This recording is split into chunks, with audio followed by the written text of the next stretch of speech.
everybody. We are here to witness the grade 5 class to have their debate. And the motion for today's debate is smartphones should be banned in the classroom. So are we ready to listen to the different speakers, both from the opposition and the proposition? Are we ready? Yes! Okay. So let me call in the moderator for this debate. Come in, Bea.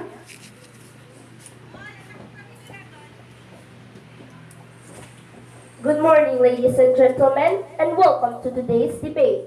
This House has come to order. The motion for today's debate is smartphones should be banned in the classroom.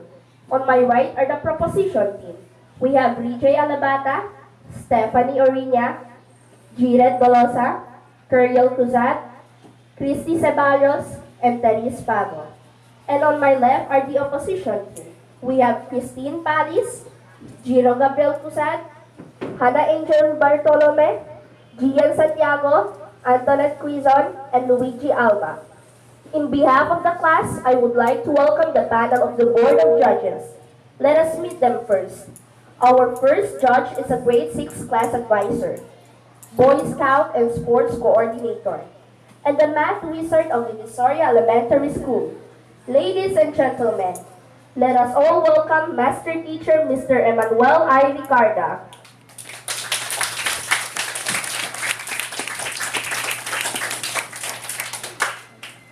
The second judge is a grade 5 advisor, English coordinator, and a science expert as well. Let us welcome Master Teacher Madam Agnes M. Taru with a round of applause.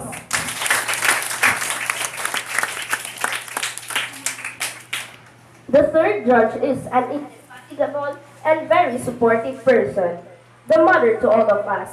Ladies and gentlemen, help me welcome the chairman of the Board of Judges, our school principal, Madam Maria Lucia D. Rebollos, with a resounding clap.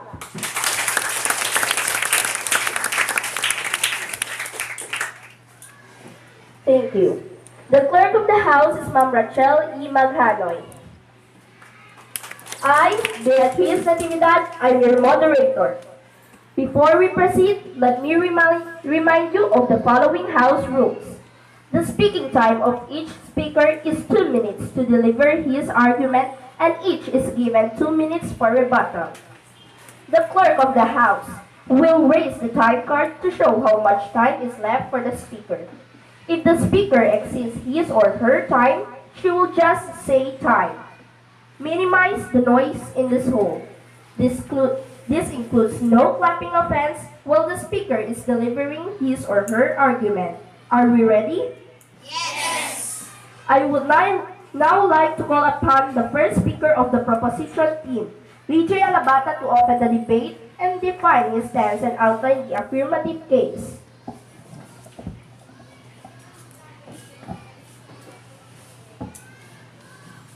Madam Chair, Honorable Judges, ladies and gentlemen, good morning. I would like to define today's motion. Be it resolved that smartphones should be allowed or not in the classrooms. Technology and school have been on a long-standing battle, but this speaker strongly believes that smartphones should be allowed to be used in the classroom. There are schools that have seen great improvements by allowing the use of digital devices in the classroom. Cell phones used in school is an advantage. Advancements are constantly being made in the technology world, and cell phones are most definitely at the forefront. This speaker believes that the use of smartphone in the classroom should not be banned for this reason. In times of emergency, students may always have the choice to contact their parents or guardian. Without the use of cell phones, dissemination of information regarding the emergency of situation will be hard both for the teacher and students. Incidents like fire, violent attacks, and medical attention may be reported quickly through the use of mobile phones. Since mobile phones are up to date in status quo, parents may be able to track their children's whereabouts through GPS systems.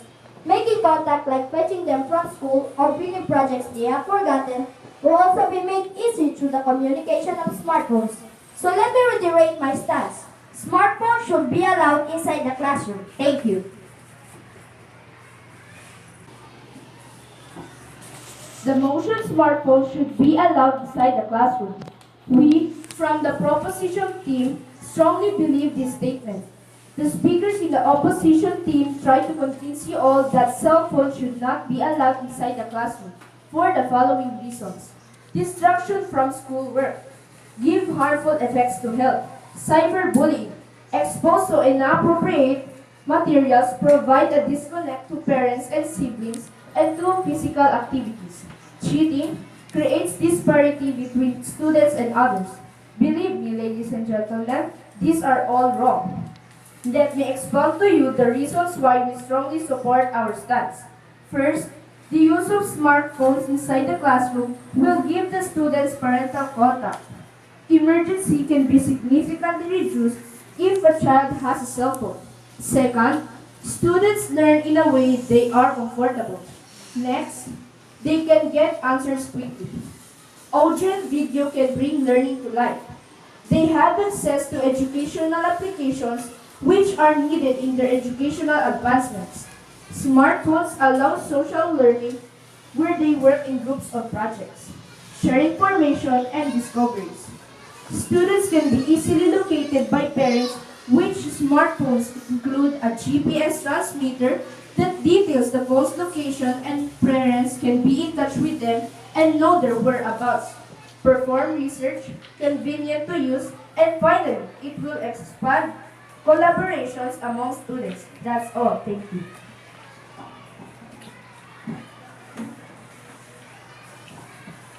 This time, let us hear and listen to the 2-minute summary and rebuttal of the opposition team. Luigi Alba.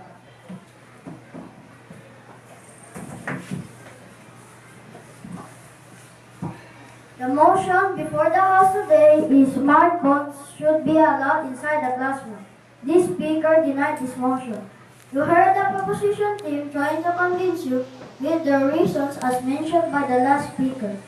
I would like to tell you that these are all wrong. Let me reiterate to you our stance of the following reasons. Smartphones serve as distraction. Distractions for other students and the teachers are another major concern of cell phone usage. While the devices can be shut off or set to silent mode, students forget to do so and thus the ringing becomes disruptive in the class. These phones can also distract both when students are in class and during free periods that ordinarily could be dedicated to studying. These devices disrupt classes. A cell phone going off can be extremely disruptive in the middle of the class, interrupting a lecture or breaking student concentration during a test. Cell phones don't always simply make noise to inform of incoming call, incoming text messages, low battery alerts, and alerts from applications can make all disruptive noise or produce disruptive light. Another reason is that allowing cell phones in classroom invite the risk of theft. Many of these can be appealing targets to criminals who can remove or extract user data and then resell the phones. Keeping students' phones out of their school eliminates the risk of theft. Too much access. Parents and teachers both feel that cell phones can be used for cheating, such as taking pictures of tests and sending them to friends, or calculators being used when prohibited by the teacher. In similar, texting one another for help during test period. The use for non-educational purposes, this is of concern with the numerous ways to communicate via social media. Twitter, Instagram, WhatsApp, Facebook, and more hold the attention of our students much more than classwork, therefore the concern of abuse. That's all. Thank you.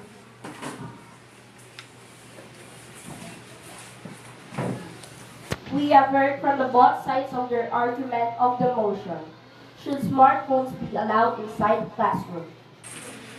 For our best debater, it's a unanimous decision. We choose coming from the opposition is the speaker number 1.